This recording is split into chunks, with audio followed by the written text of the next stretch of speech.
Jonathan, and I thought I'd shoot this little video for you today just to share with you some stuff that's really close to my heart and something I think you're going to find really, really useful. Here's what I want you to do. Right now, ask yourself, on a scale of 0 to 10, what level is your personal energy at? How awake are you? Are you sitting there drinking your third mug of coffee just to kind of wake yourself up?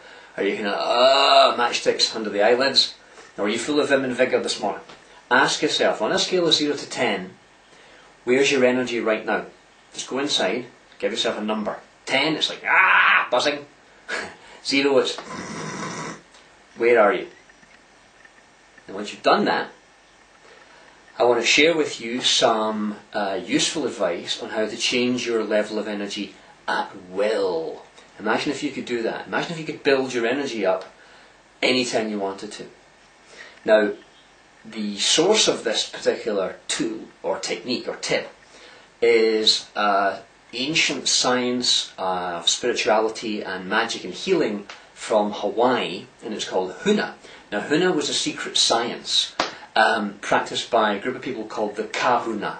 So you've maybe heard that phrase, the big kahuna. The kahuna were people who practiced Hawaiian Huna, and they believed in a life force energy that they called mana, as in the New Testament, manna from heaven. It was also known as ki in Japan, or chi in China, or prana in India. You might call it bioelectricity. Whatever you want to call it, it's energy.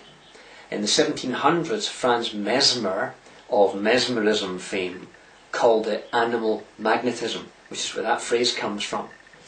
It's a magnetic life force energy, and that's what powers the ever so popular law of attraction. Now, the unconscious mind is responsible for energy, and not your conscious mind. And you can actually ask your unconscious mind to create more. So that's what we're going to do in this little lesson today.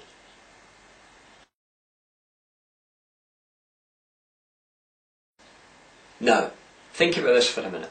How long can you go without food? Probably depends if you're David Blaine or not, but it's probably going to be weeks. Okay? How long can you go without water? Days. How long can you go without oxygen? Minutes at most. How long can you go without energy? You can't. Now, the Hawaiians had a beautiful system, very, very easy, very, very elegant, and very, very simple. And they looked at the difference between someone who's dead and someone who's alive. Now, there's two major differences between the dead person and the living person. First of all, the dead person isn't breathing. And secondly, the dead person doesn't have any energy. The living person, on the other hand, does have energy and is breathing. Therefore, energy is breath. Now, your body can build and store energy, which can then be put to use in a number of different ways later on. Modern science now states that we definitely do have a bioelectric field around the body, and everything around us contains energy. The computer you're looking at, the chair you're sitting on, the food you've eaten today, the air around you contains energy. So the Kahuna had a number of practices that look like magic, but now become understandable as you realise that they would build up a surplus of energy first, then put it to use.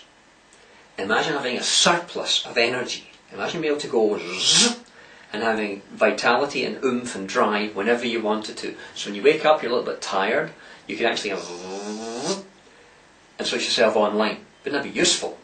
Can you think of any uses for that at all? Now, in Hawaiian Huna, this is called the Ha rite. And it's called the Ha rite because you're actually going to make the sound of a whispered word, ha. So it sounds like ha. Which means you're going to have to relearn how to breathe. Something you're doing anyway, but something you're probably not doing efficiently.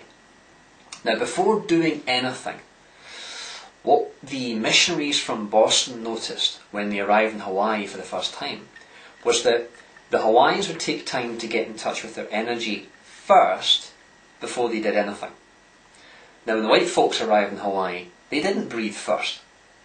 The Hawaiians went, hang on, they don't breathe. Okay. Now, the word ha in Hawaiian means breath. It also means the number 4. And the word oles means to do something without or missing. So to this day, people who are white folks who are visiting Hawaii are known as haoles or howlies, which means the folk who don't breathe. Now when a baby breathes, when it breathes in, the stomach comes out.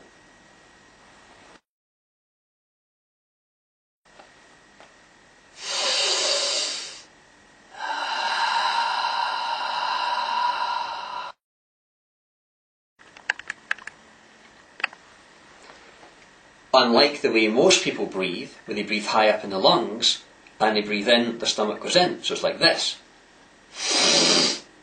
Oh, my little ear's up here.